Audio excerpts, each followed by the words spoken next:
Hello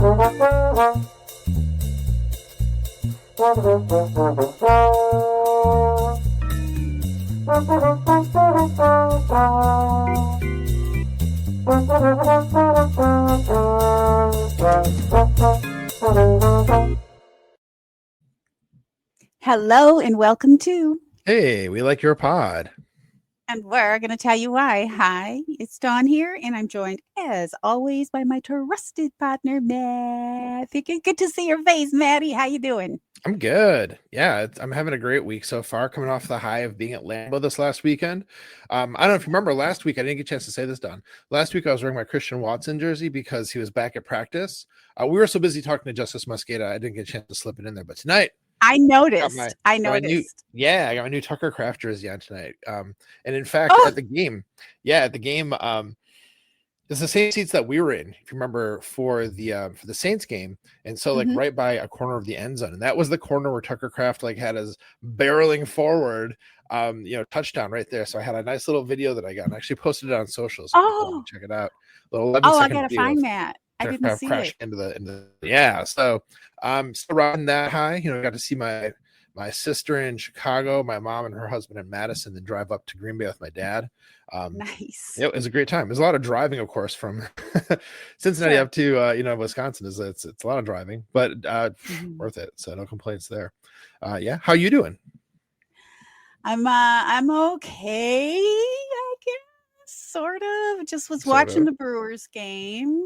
Which was quite unpleasant. But since the Dodgers spend 3 times more than the Brewers, shouldn't they have beat them by a lot more than they're beating them? I don't know. It's just really sad because they've pulled out all these pitchers for the playoffs that didn't play in the regular season, and I don't know. It's just, you don't like to see that.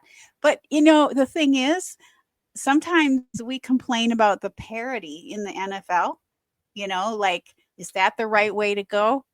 But if you don't do that, this is what you get. A completely, one team that can spend $6 billion and one team that can spend, $10. So I'm proud of the Brewers either way. Sorry. I say, when you say people complain about the parity of the league, do you mean the salary cap? Because I think the parity is a really good thing personally. Or do you mean actually the parity? Well, sometimes maybe I shouldn't say people, but sometimes it can be annoying, because the way that to get to parity, there are a lot of really weird things that have to happen, such as some of the very best players getting drafted to the worst teams. And so what does that do for their career? Yeah, that's true. Those kinds of, there's a lot of a multitude of little things that have to happen in order for parity to happen, for teams to be somewhat competitive with one another. So I don't like to see what we're seeing here with the Brewers and the Dodgers. But at the same time, super proud of the Brewers for getting that far, Yeah. And it's not over for them yet, right? They could win out the rest of them. They could run the table. I know it's a fairy tale. Yeah. I know. But they could win the rest. I'm watching it. Yeah, I'll watch. Yep. No, for 100%. But I know it's been pretty discouraging for the, not to have even one at this point. After blowing them out 6-0 during the regular seasons, the Dodgers could not beat the Brewers if they hadn't brought in all that extra talent that cost all that extra money. So just as much as I'm still stuck in last weekend mentally from being at the game, I'm going to stay there too for the Brewers, because I actually watched the Saturday night game with my mom and her husband. I wonder. So they're huge Brewers fans. They've been to a bunch of games, and they cheer hard, like you and me and Packers. That's what they're like with Brewers. That's cool. So getting to watch the game with them was huge fun, especially because remember the Saturday night one was where they won that series. So that was a good time against the Cubs. Right. In fact, I was going to text you and ask you, are you watching the game with any of your relatives while you're up there? Because you were there. I would imagine you would have been watching the Brewers game in some form. You wouldn't have been able to not hear about it at least. That's so cool. Yeah, I did look up some numbers with how much, spending different teams do, what the average is, and it's a for real thing. It's not made up. So it's just something that makes you go, it is, one thing that the NFL sort of has, right? Even though it can be annoying in some ways, with players not having their choice, where they get to go, all of that. So.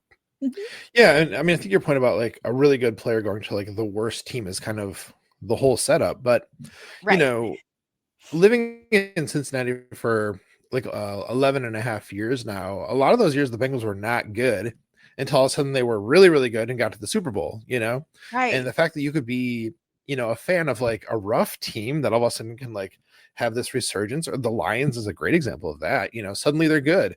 And so if you're a Lions fan, you don't have to go through like, 30 years of just awful football. There's always the chance that with the way how things are set up, it could, move in the favor of your team from time to time.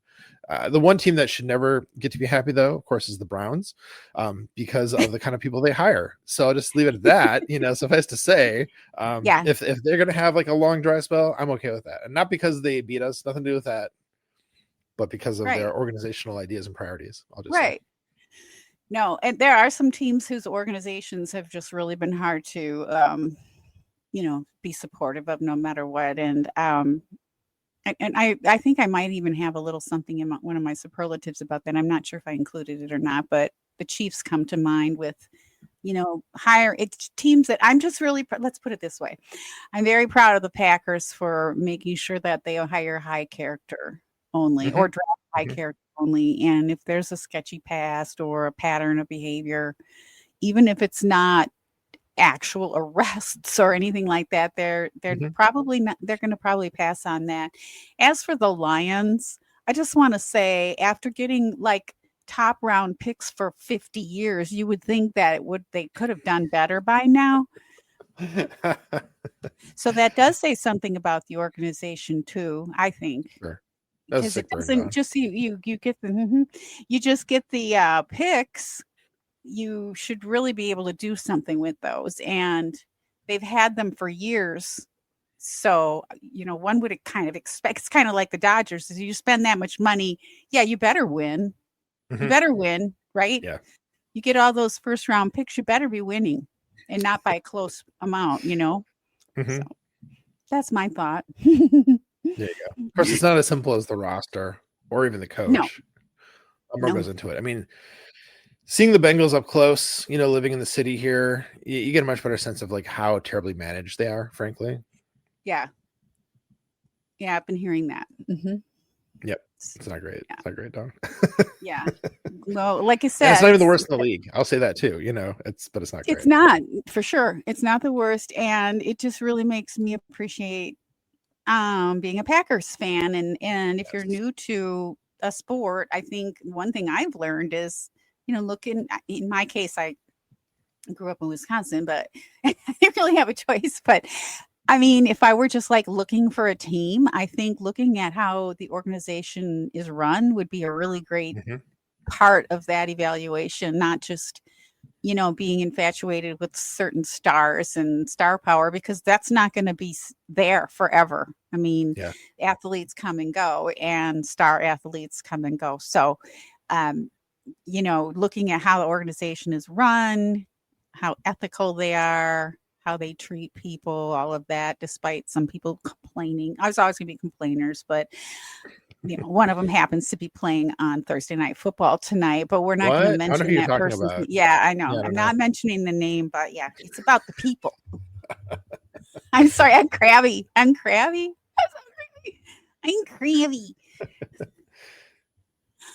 My cat bite started hurting again, so I had to go back to the hand surgeon yesterday. Yes. Oh, darn.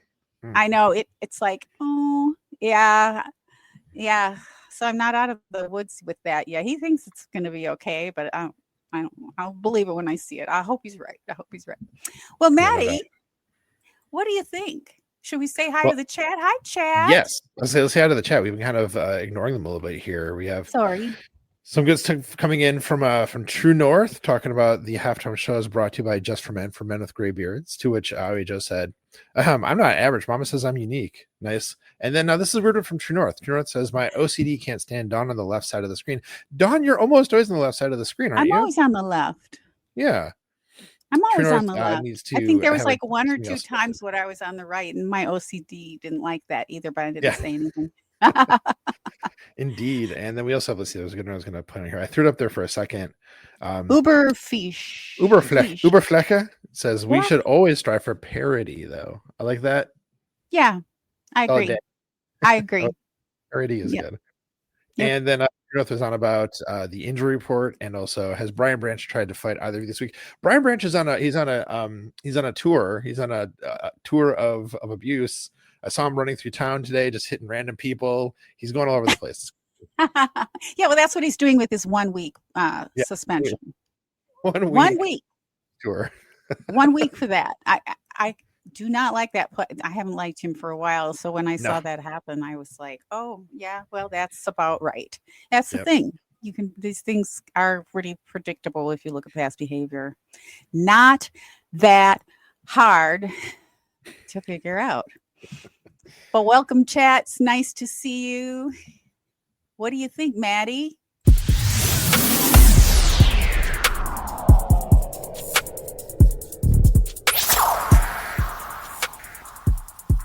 It's time for this week's superlatives. You blindsided me, Don. That was awesome. You're like, what do you think, Maddie? Boom, right into it. Like, no, I think it's gonna be like, I will tell you, I did pour myself an IPA tonight because I just watched the Brewers game, the third grade game for the Brewers, and I felt like I deserved a little bit of numbing tonight. Sure. So drown your sorrows in a little like pine flavored pint, right? Mm-hmm. So, Maddie, how many superlatives do you have this week? 4 this week. You have 4. Okay, why don't you get started? Sure. Yeah, it's funny because coming into the week, I thought I was going to have that much because I missed some time, like, getting so much podcast time in as I wanted to, which you would say, no, wait, you're on the road, Matt. That's a lot of podcast time. But there's some house stuff we're trying to deal with because we're moving soon. Yeah. And it's just, I was on the phone almost the whole time with random people on my way home. So point being, I was like, I don't know if I'm going to have much. And then I looked around today and I was like, oh, I have 4. It's great. So wow. My first one, Don, best nugget. All right. This game, I wasn't on my phone during the game, of course, because I was at the game. But then jumping on later, once we had kind of settled in for the night, getting on my phone quick, I was like, oh my God, people went wild on Twitter this week and on Blue Sky. A lot of great stuff. My favorite was this. Okay. This is from Matt Schneidman. This is best nugget. He said, get this. Lucas Haversick's mom and Packers long snapper Matt Orzick's dad worked together at City National Bank. Haversick's brother played with Orzick at Azusa Pacific. Haversick has trained with Orzick and punter holder Daniel Whelan in the offseason before. Easy as that. What? That blew my mind. I couldn't believe it. What is it true that he was picked up in a 7-Eleven parking lot, or is that just a joke? That's probably just a joke. That's got to be a joke. He's a professional athlete. Even if I don't think he was at the team when we picked him up. I think he was just kind of out there, but I don't think he was in a 7-Eleven parking lot now. I heard he was just about ready to get his substitute teaching credentials and go to work as a substitute teacher, right? And I think in Cleveland, if I remember correctly. Yeah, something like that. Very cool. I love that. Oh, speaking of parody, can you imagine having a substitute teacher comes in and is like, yeah, I helped a team win a game in my last game in the NFL. I'd be like, wait, what? You did what? That'd be so cool. Mm-hmm. All right. Well, my first superlative is something that we've kind of touched on a couple times on this show. It's not related to this week's football games or anything like that. I think I needed a little bit of a cleanse. It's mid-season. I don't know what to think. The whole league is upside down, which is good. It's fun and it's great. But and then also with the Brewers being in the playoffs and my whole life going on, I just kind of have taken a different route this week. So the first one is called Most Mick Football. Okay. Remember we talked about how we get some of these names mixed up. We don't know who's coaching. Some of the names are just so similar to one another, and it made me start thinking, why are there so many Irish names in head coaching in the National Football League? So let me go through some of these. So here are fully, for sure, 100%, no doubt about it, Irish surnames. Well, definite or strongly likely. Carroll. So Pete Carroll, Seahawks. Cohen from the Buccaneers, which I thought was Jewish, but I guess it's Irish. Gannon, Cardinals. Shanahan, 49ers. I did have Callahan for the Titans, but it's still Irish because now it's McCoy for the Titans, which is crazy. Yeah, so that's crazy. McDonald for Seahawks, McDaniel for the Dolphins, McDermott for the Bills, McVay for the Rams, O'Connell. I always want to call him McConnell, but it's O'Connell for the Vikings. I do too. More Quinn and Ryans. And Ryans may not be Irish. Who knows? But it's an Irish name. So 13. Well, let's just say 12 if we take D'Amico out of respect because we don't for sure know. So let's say 12. That's 12 out of 32 teams are full-on Irish surnames. Okay, but there's more. Okay.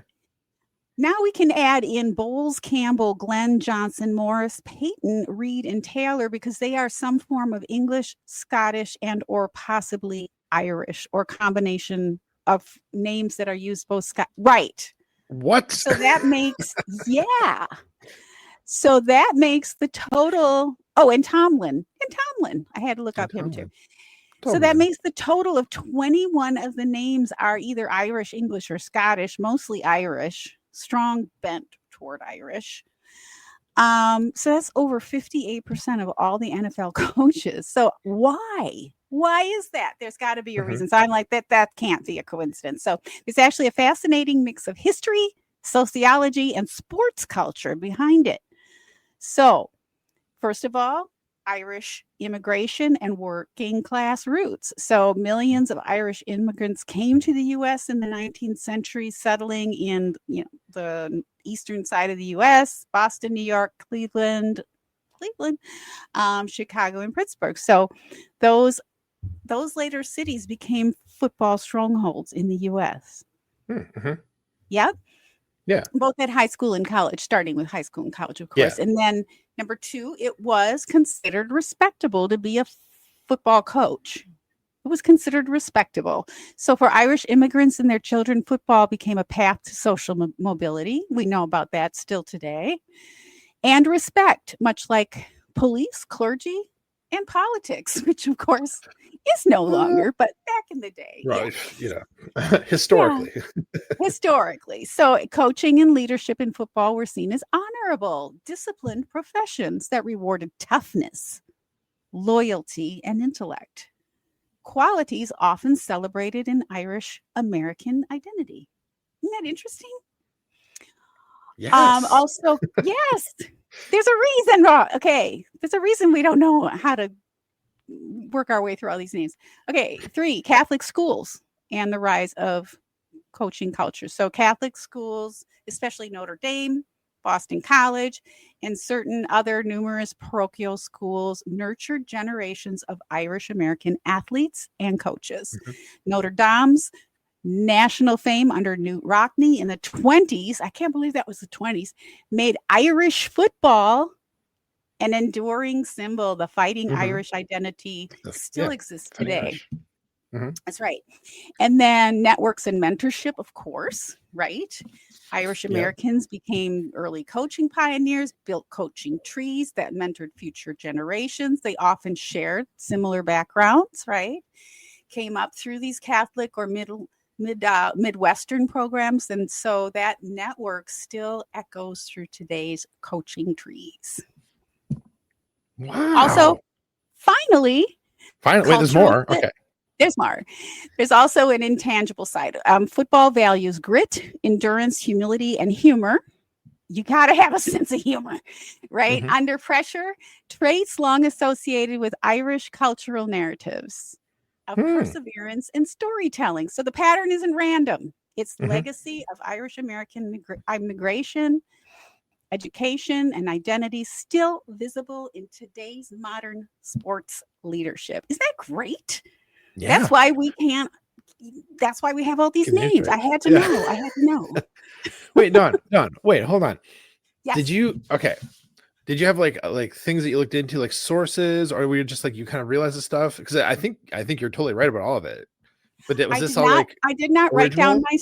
I did not. No, I did not write down my sources. I went to Chat GPT, and I'm like, why are there so many Irish names in?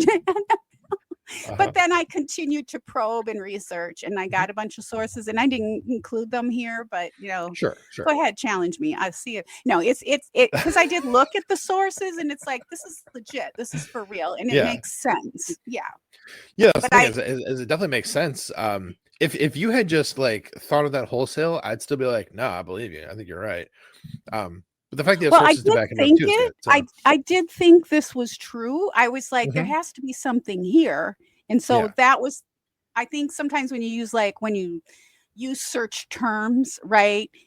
Your search results are only as good as what your questions are. So I started with that type of question, like what is the connection between all the Irish surnames in the NFL coachings and in culture, in Irish culture? Is there a connection? And then I went from there. But it took about an hour to kind of like probe through all the different things, and there are really good sources, and I probably have the source. If anyone is interested in those links and stuff like that, please let me know. Yeah.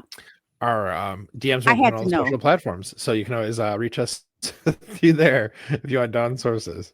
Yeah, just DM us. So yeah, I just had to know. It's something that I've been thinking about the last couple of weeks, especially because I'll still never get the names right. Oh yeah, forget about it. Especially now. Okay, so McCoy, McDaniel, McDaniel, McDermott, McVeigh, O'Connell. Those are the hardest ones. Impossible. Yeah, no, it's not going to stick. Yeah. So, what do you think about Callahan just being fired like that? That was kind of weird, hey? Oof, that whole situation is rough. I mean, yeah, we're not even that far into the season. Like, right? Yeah, that's rough. Have they given up on the season? Like, gosh. Yeah, is that a sign of giving up on the season, or is that a sign of like we think we can still rescue it because it's early enough? Like, I don't know. Or is it just like we need to do something? A head has to roll. I don't know. You know the story of the ownership there, right? The longtime owner of the team passed away. He in his estate, he divided it the ownership of the team by three daughters or three siblings. Okay. With no clear like direction, and so they had to figure it out. And so the one daughter, Amy, I think her name's Amy Adams, if I'm not mistaken, don't quote me, but I think it's Amy something. She kind of was the one who took interest in the team, but she has no experience. And she's like calling these shots, and evidently the McCoy was under Callahan, and he cozied up to Amy, and all that nonsense. Ooh, okay. That's what I heard. Yeah. Okay. That's what I heard from Pro Football Talk. I will give that source because I remember it. Yeah. And that's reputable source. Say what you will about the man. Reputable source. Mm-hmm. Well, no, that was fantastic. That was some real good research and storytelling there. That was great. I thought you'd like it just because I know you. And I know you think like I do. So hopefully our listeners will enjoy that too. Hopefully. Fighting Irish. So we could really call all of those teams the Fighting Irish. Yep, that's right. Yeah. What do you have next, Maddie? I'll tell you, it's like I just say Iowa Joe says, and of course the Packers have the one coach with a French last name. That's probably true, right? It is. I checked. It's one coach. You checked. Can confirm. Research has been done. Can confirm. Well, right, my next superlative. Mm-hmm. What's that? The one head coach with. Yeah. True. We're talking about head coaches here. So, my next superlative: best observation. This was just a simple post by Jacob Morley with a video clip, but I loved this. Okay, so the text just said, "This Tucker really jumped from the 4 and hoped for the best." So what he's talking about here is that Tucker Craft touchdown that I mentioned earlier. He had a video like extremely slow motion. You see what's happening in the video. Tucker Craft literally kind of like launches himself from the 4-yard line. So like, 12 feet from the end zone and makes it in, crashing into a dude on the way. And it's like when you see that happen, you're like, the display of athleticism, of physicality that we get from Tucker Kraft every week. That's why he's my favorite Packer right now, because he's just such a warrior.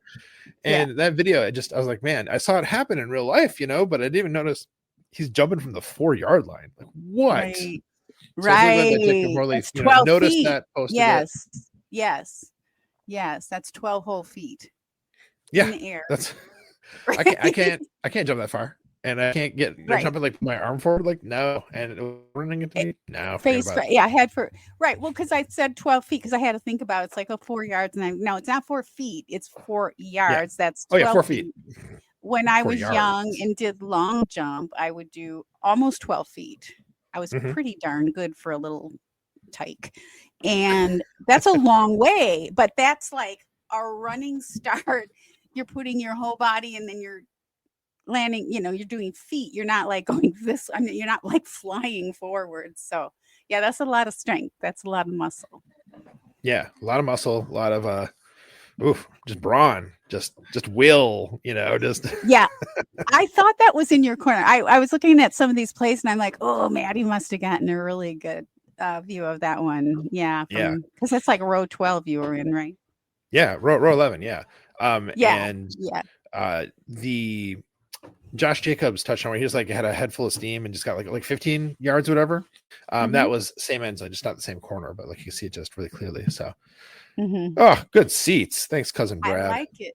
Oh, thanks, cousin Brad. I got to live vicariously through you. I think my sister's going up this coming week. Are they out? They're in an away game, but she's got other things to do up in that area, so they're going to go to like Stadium View or something like that. Nice. Yeah. Well, that's the time to go when it's not super busy. That's what she's hoping. She's not one to really love, not finding parking and all that. I sort of like, if you're going to do it, I tend to just be like, yeah, I'm going to embrace it. But I also like get a hotel and take Ubers everywhere. I don't like try to drive in, to the stadium area. It's so much easier just have Uber do it. Did I ever tell you about the experience on the way back from the game? I think it was, the way back from the game that Katie and I had with the Uber driver. I think you did, but I can't remember the specifics. Well, he was really weird, and he was driving on all these back streets, and we were like texting each other and looking at each other, and she's like, I think we're going to have to jump out of the car. Oh my God. And I'm like, hold on. I think he just wants to talk, but he did eventually get us where we were going. But it was, if we weren't alone, if we weren't together like that, if I were alone in a situation like that, that would have been really scary. But even with the two of us, it was very odd. He was odd from the second he picked us up outside of Lambeau Field. It was, I don't know. I just made me think of that. Sorry. Okay, my next superlative, Maddie, if you're interested, it's called most curious. I've been curious. You know how I am. I'm a curious person about things. Me too. We both are. Right. So what NFL quarterbacks actually hear in their helmets during games? Have you ever asked that question? I have. It's like, what are they hearing in those helmets? Can they hear anything? What's going on? Okay, so Chase Daniels did a really cool helmet video, like what you're hearing in the helmet. But it gets better because Cam Newton broke down Chase Daniels' take on what you hear in the helmets, and he is so smart. Cam Newton. It was so good. I just feel like every football fan needs to just check out. I think it's like a 12-minute video that Cam Newton did. And then the Chase Daniels one, if you haven't seen it, called Inside the Helmet.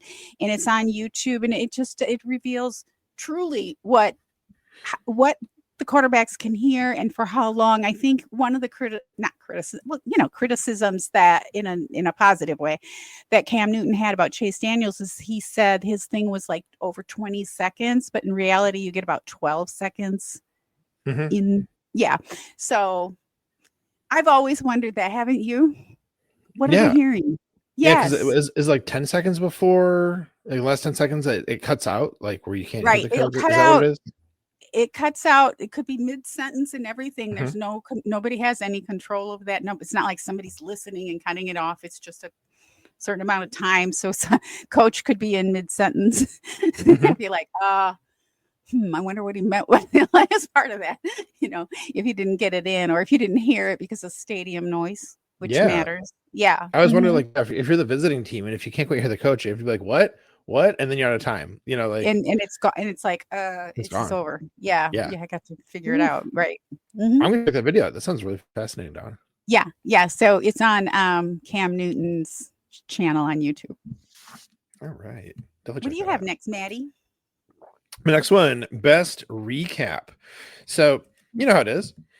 There's a flow to the content, every week after a game. There's a lot of like recaps, people talking about it, then it kind of like blends into talking about the next game, right? That's the hourglass, if you will, the shift. And so this is to say, 24 hours after a game, there's like, I don't know, 1,000 recaps out there of any given game, a lot to choose from, a lot of good work happening out there. Well, one that I've always gone to that I've really liked, that I think I haven't actually talked about on here before, is the like, what are you trying to say here? It's like a report card, grades that Jacob Westendorf does for SI.com.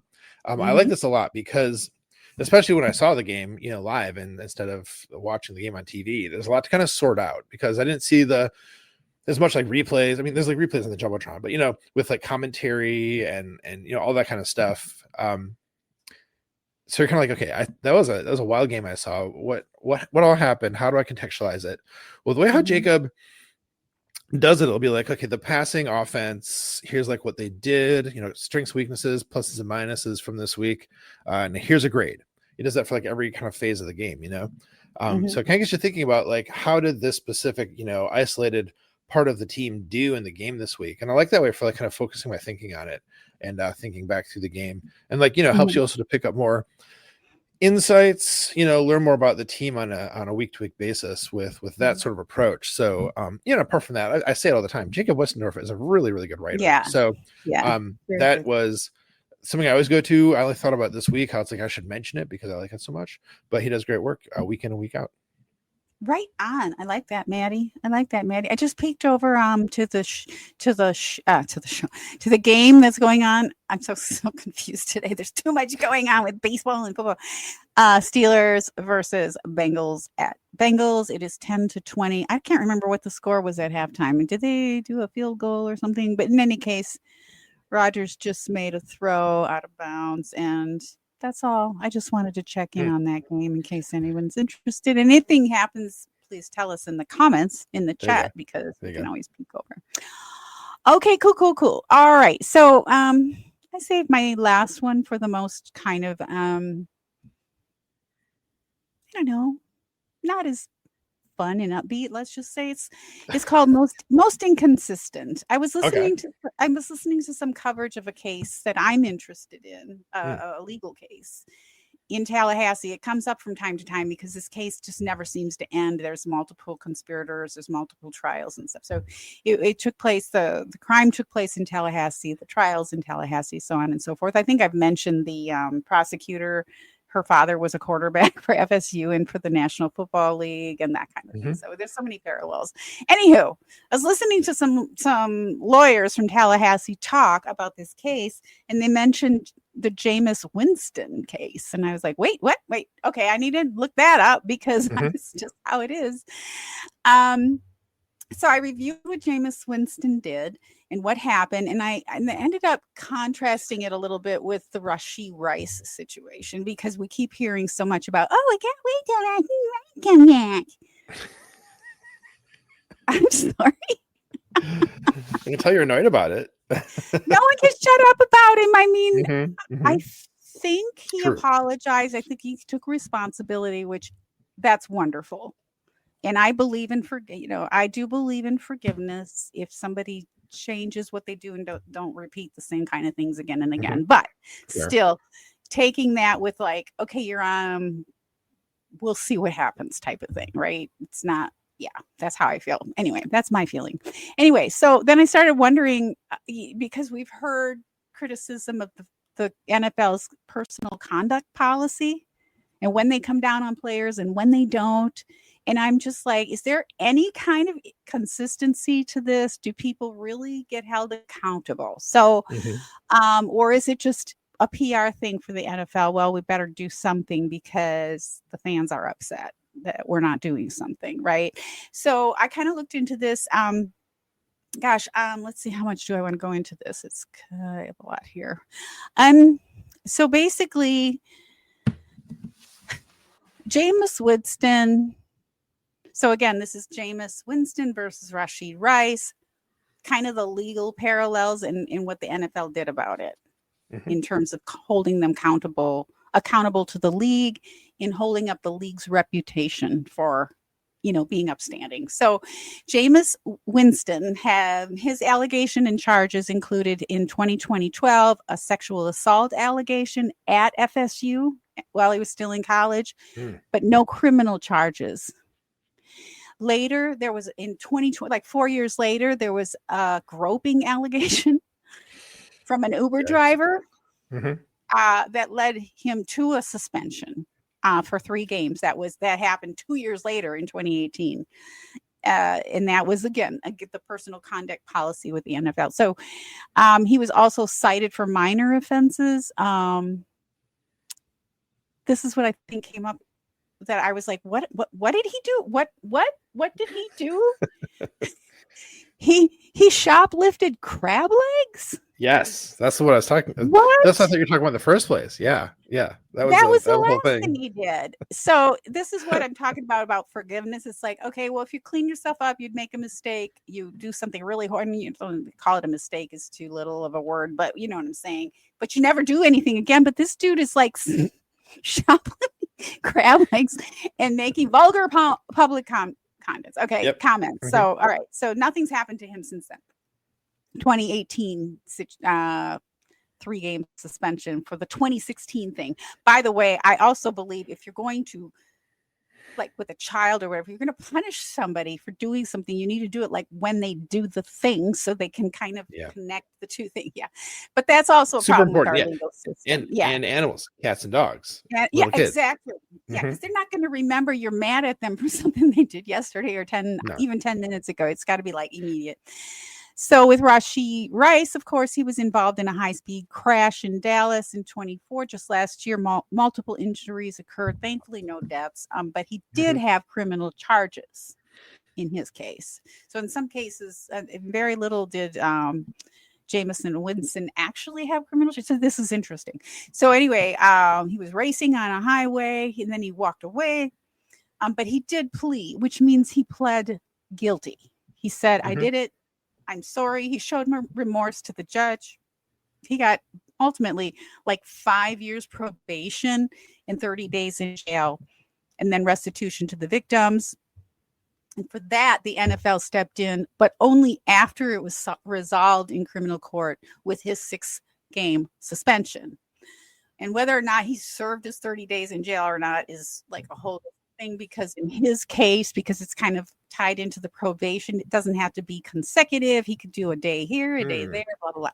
So it's kind of weird. So, but in both cases, there were civil lawsuits. There were civil outcomes for both Jameis Winston and Rashid Rice. So Winston was sued by his accuser, and he both settled on both cases in 2016. So those are usually kept private. We don't know what he admitted to, or if he admitted to anything, how much they got, nothing. And then, but something I didn't know, that FSU ended up having to pay out nearly $1 million because they were held responsible for him as he committed some of these crimes or these. While he was still a student. Yeah. So almost $950,000, which is why I think it came up in the conversation. Then Rice still will face civil liability because no doubt those people will sue him civilly. So anyway, in Winston, so what did the NFL do? In Winston's case, I'm almost done here. You're good. No worries. Yeah. It kind of highlighted the flaws in the university in how they investigate, which is kind of parallel to what the NFL would be, because at that time it was a college, not the league, but it's kind of similar. And it blurred, the line between privilege for athletes and, due process. And then, but the NFL, to its credit, did act in his case without a conviction. So they did they can do it. They can do it. It can be done. It can be done. So it was controversial because of that, but it was precedent setting under its policy, a personal conduct policy. And then in Rice's case, it was more obviously straightforward because they did allow the legal case to move forward. And then once it was resolved, he pled, then they did the suspension, which is kind of safer, like, for them to do that. But sometimes as fans, we want these players to be clean and clean up their act and not be doing these things. They're making all this money. Our kids are idolizing these people. We want them to be better role models. So, but in any case, in Rice's case, it was much less ambiguous. So I just needed to clarify that because there's so many different cases that happen. And it's like, what is so really the NFL just does what it wants. Yeah. They can do both sides. Like, we can do something after a criminal case. We can do something if there's no criminal case, I think a lot of it has to do with how much public pressure they're getting on. Yeah. Yeah. Any final thoughts on what I just said? Because I know that was kind of a lot. I mean, it's such a great example, Dawn, of how you find this like legal stuff and how it intersects with sports, and I find that so fascinating. Another great like example of that. Yeah, I think the point you made about like how the NFL can actually like deliver, what's the word? Like a suspension or a judgment without the actual crime having been, adjudicated. Like it can happen, and it should happen more often. I think was a really good point. I hadn't really thought about that. Yeah, well, I think about it because I do pay attention to the legal cases, and then just lately with even the announcers, then they're going to get Rashee Rice back, and no one's mentioning, like, let's remind people why he was suspended. He wasn't suspended for he's not like at home taking care of personal business because he's got a sick family member. He's like doing whatever 30 days in jail or whatever he's doing, and let's not forget the victims. That's why I'm interested in legal cases, is because there are victims. They will never really heal from what happened to them because it's so traumatic, just to get hit. I was on a freeway once when I was a kid. I was not driving, and I was in the back seat, and I was just like talking with the driver. And the next thing we knew, there was a driver on the freeway on I-94 coming at us the opposite direction, a million miles an hour. And we're going a million miles. That was back in the day when the speed limit was like 150. So we were all like going, and because I'm old. And so I still remember that. Right. So can you imagine if you got hit? Yeah. And you had, and and you see the people walking away that did it, like, that'll stay with those people forever. So they've been injured anyway. So it's all about the victims. So I was just curious. I keep hearing about Rashee Rice and that whole controversy with Travis Kelce wearing that dumb shirt, free Rashee Rice. Come on. That freaking guy. I got no time for that. Come on. Yeah. I kind of get the point of, okay, he did his time, he paid his fine, all that. Why does he have to do with the NFL? Well, he does have to do with the NFL because he's representing the NFL. Yes. So that's why. Agreed. Oh, Kat Tosh is making 2 appearances tonight. Oh, Tosh, what's up? Yeah. Okay. Oh, any final? Oh, you have one final. I do have one more superlative. I do. Yeah. So this is great news, Dawn. This is the best new listen if you're a sicko, basically. So check this out. Our pal What? Dusty Evely started a new What? podcast. Yeah, What? like it went up today. This is super news. Super new Today? news, that is. I didn't hear about this. Oh Yeah, my new. gosh. It happened today. So it's called, Dusty's Substack is called Red Right Clamp. So this is the Red Right Clamp Yes. podcast. It's not on podcast platforms yet. I got the link from his Substack newsletter. I saw it in there, like in my email, and I was like, "Ooh, I got to check this out." So I was listening to it on the way to pick up the kids. Dawn, it is so good. I mean, of course. I mean, the best way I can describe it, when I say it's for sickos, like it's intense. Like 5 years ago, I wouldn't be able to follow a damn thing he was saying in the podcast, right? But because in the last 5 years, I've learned a lot more about football, largely thanks to Dusty. I think the way I can best describe it is like, when you're looking at, I'm going to keep it with like Dusty's stuff here for a second. When you look at like the film breakdowns that he does, and he has like little, short narrative parts to describe what's happening there, always like easy to digest. You have the example to look at, you just walk away learning something new. Now imagine Dusty distilled all of that sort of stuff into just him talking through it, right? With no videos to look at, with no second to stop and kind of see, look around and kind of process. It's just Dusty just rattling off the stuff he's got on his mind. It's kind of like he's dumbing his brain out for a second is what it's like. And it's just so good. It's kind just of like I just did. Yeah. Yeah. Well, he actually kind of, I mean, honestly, it's like the unrefined, pure Dusty thought is what it is. Oh, and so I had to text him and be like, dude, this is awesome. And people should check it out, give him some feedback, let them know. Let them know that if you like it. Because for people who really care a lot about that, the scheme stuff and they know the jargon well enough, and they have real interest for learning more about it. It's just like, it's so good. All right. And again, it's called Red Right Clamp. Right means that's the name of his Substack clamp. Podcast. Red Right Clamp podcast. Yep. He put a link to it out on both Twitter and Blue Sky. So and I reposted those. I quote tweeted them. Yeah, so, I wasn't around much today. I got home just in time for the Brewers game in this. I just want to say something really quick. YouTube friends are real friends. So for those of you in the chat, I believe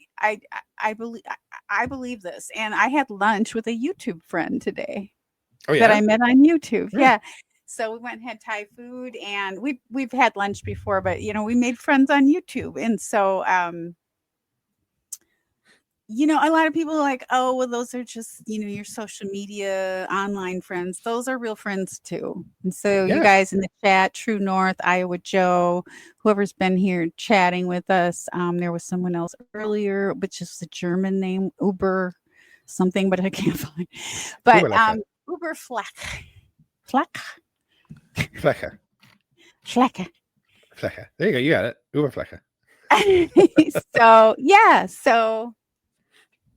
whether it's, YouTube or Blue Sky or whatever, Substack or Reddit or whatever, we're still people and we're still friendly and friends. And, I've been able to hang out with Joe a little bit with his graphics and just kind of have some interaction that way. So, so it's real. It's for real. And we appreciate you being here and the support we get. And we definitely want to support Dusty, because that sounds amazing. So good. That's going to go on as soon as I'm done. After the game tonight. By the way, the game is 17-20 now, last I checked. Correct me if I'm wrong. That's what True North let us know at the end of the third. It was Bengals 20-17. Yeah, so go Bengals. That there's only 1 week this whole year I'm going to not cheer for the Bengals. The rest of it, I'm right there with my my Houday crew here in Cincinnati. Thankfully we beat them. I mean, because I would have been just really annoying. I know, sad if we lost to them. Yeah, they're not great. So, so on your second to last superlative with Westendorf. So one of the questions I kind of put up today about our podcast is, are the Packers mediocre or are they more than average Joes?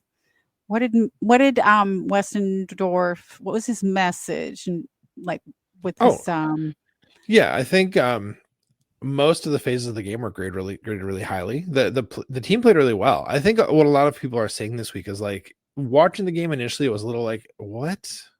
A little underwhelming, a little annoying. But and I've heard multiple people, maybe 4 or 5 different people over the course of the week have said on second viewing, they're like, oh, actually, this is like way better than I thought it was.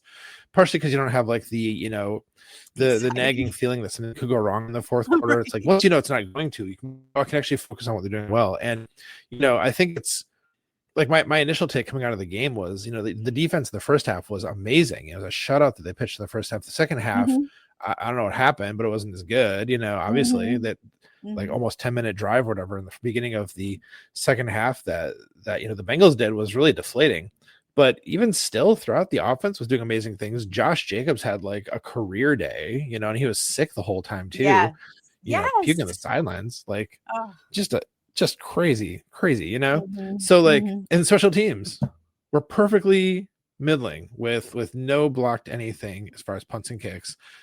So, I mean, that's a win. Like that's like a stellar win. Right. To have the special teams not lose us the game. Yes. They played really well. And again, this is not an original thought, but the fact that they won but still have a lot of things they can improve on to be even better. And in a year when, like you said, like this is a crazy year, it's all topsy-turvy, it's all chaotic, and there's the parity. I mean, I think the NFC is wide open, and I think the Packers like first or second top odds on first. Okay, there you go to actually win it, like in terms of the gambling. Win it. Well, we're first now. Sorry, I jumped the gun there. Sorry. Suffice to say, even if like the game wasn't like overwhelming victory, at least on first glance, team's still really freaking good in a year where like there's a little more latitude to not be perfect. Like, we're sitting real good. Like, so, the episode's title, are the Packers average Joes? No, they are not average Joes. Don, that's why I'm out with it. They're well above average. Yes. And I think I agree. We're seeing Jordan Love with the underlying metrics, the stats and stuff. He's one of the best quarterbacks right now, this year. Oddly, Sam Darnold is kind of outperforming everyone. Why did the Vikings let go of him? Because they're the Vikings. Because they're what? Because they think they can draft a young quarterback and develop him. Maybe not, guys. Because they're trying to be the Packers. Well, yeah, that's right.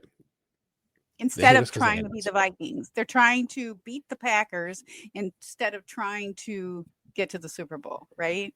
That's what happens when you have a powerhouse in your division. So I don't know. That's just my thoughts. I'm sorry. You didn't really probably want an answer. That was probably a rhetorical question, but I gave you an answer. You pitched me a fastball there, and I went for it on. True North says, are the Packers Iowa Joes? I think they are, because Iowa Joe is an exceptional human being, and the Packers are an exceptional team. There you go. By the way, Steelers a 17, Bengals a 27. They got a touchdown. Ooh, yes. All right, so let's bring this home so we can watch the end of the game. There you go. That's right. All right, man. We both been very long-winded tonight. Let's bring it home. It's how we roll. It's okay. Oh, it has to be okay. It's our show. It's our show. We do what we want to. Okay, Don. Bringing it home here. So, bring it home. Friends, we'd love to have a chance to interview you and shout you out. If you're a subscriber and a football fan, if you'd like to nominate someone to be a guest on our podcast, please let us know. Our DMs are open on all the social platforms. And then, folks, when you subscribe to our podcast, you help us to keep spreading the love in our community. And the best way to help this podcast grow is by sharing it, please, with your friends and family. Yes, Maddie, that's right, because we love you. We're so glad to know you, to be fans of you, and fans of the most storied team in the NFL. I'm losing my voice. We appreciate your support, your subscriptions, and sharing our pod. And we look forward to seeing you next week on. Hey, we like your pod.